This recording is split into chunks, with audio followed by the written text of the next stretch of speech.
স্ত্রী যখন ক্যান্সারে আক্রান্ত হয়ে মৃত্যুর মুখোমুখি, স্বামী তখন বিয়ের পিড়িতে বসছে। রাজশাহীর একটা ঘটনা, একটা 19 বছরের মেয়ে মাত্র।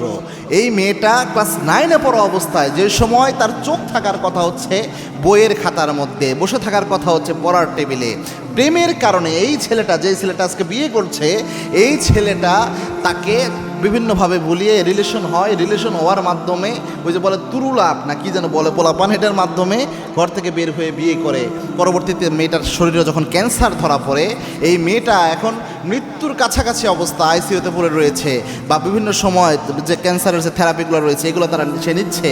এই অবস্থায় তার স্বামী আরেকটা বিয়ে করে সুন্দর সংসারের জন্য প্ল্যান প্রোগ্রাম করতেছে। আল্লাহু আকবার! কত ভয়ঙ্কর সমাজ ব্যবস্থা! মানুষ কতটা বিবেকহীন হতে পারে, কতটা মানুষের প্রতি যে একটা মানুষের দয়া থাকবে, মায়া থাকবে, এটা কত বেশি উঠেতে গেলে এটা করা সম্ভব হয়। এটা আমরা কোনোভাবেই, এটা আপনার ইসলামের অনুযায়ী হতে পারে না। হ্যাঁ, ইসলাম একাধিক বিয়ে এটা জায়েজ করেছে। ইসলাম আর একটা বিয়ে করাও আপনাকে বৈধতা দিয়েছে, এটা সত্য, এটা অস্বীকার করার উপায় নাই। তবে আপনি একদম অমানবিক হতে পারবেন না এটার জন্য।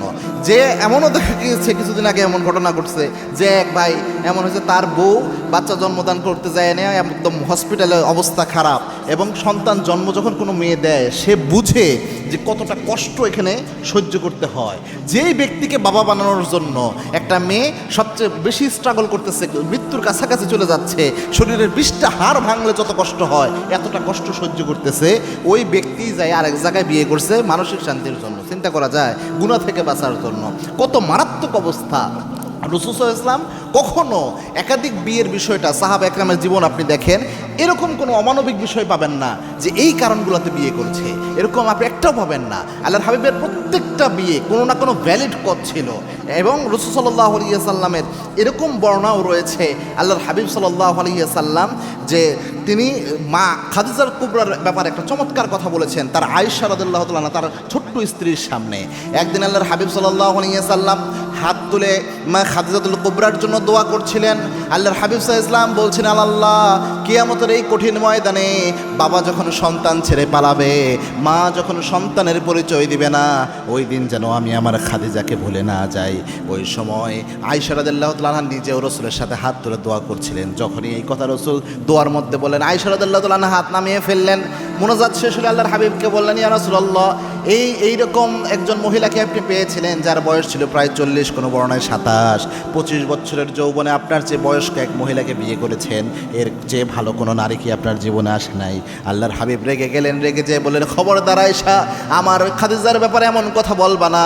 এই মক্কায় যখন আমার কেউ ছিল না, আমার সাথে কেউ ছিল না, এই খাদিজা নিজের সমস্ত সম্পদ ওয়াকফ করে আমার সঙ্গ দিয়েছে। জেনে রাখো আয়েশা, আমার খাদিজা যদি জীবিত থাকতো, কশ্চিনকালেও আমি কখনো দ্বিতীয় বিয়েতে আবদ্ধ হতাম না। আল্লাহর হুকুমের কারণে রাসূল পরবর্তী বিয়েগুলো করেছেন, বিভিন্ন কারণে, রাজনৈতিক কারণ, আপনার এডুকেশনাল কজ, অনেকগুলো কজ, 5টা কারণ রয়েছে একাধিক বিয়ের ক্ষেত্রে। কিন্তু আমরা এটাকে হাস্যকর একটা বিষয়ে পরিণত করেছি ইসলামের এই বিধানটাকে, এবং এমন এমন কজ বলে যেটা একটা ইসলাম ঠাট্টার জিনিস হয়ে গিয়েছে। একটা মেয়ের মন এটা একদম ঠাট্টার পাত্র বানায় ফেলছে। এটা যেন আমরা না করি। ইসলামের এটা হালাল একটা বিষয়, এটা যেন আমরা হালালের মতো করে রাখি এবং সৌন্দর্য ফুটিয়ে তুলতে পারি, এটাকে যেন হাস্যকর না বানায়। আবার একদল রয়েছে দ্বিতীয় বিয়ের কথা শুনলেই নাক ছিটকায়, তাকে চরিত্রহীন এটা প্রমাণ করতে চায়। এটাও জঘন্য একটা কাজ, ঈমান নষ্ট হওয়ার মতো একটা কাজ। সুতরাং আল্লাহ আমাদের এই ক্ষেত্রে বুঝ দান করুন। আল্লাহুম্মা আমিন।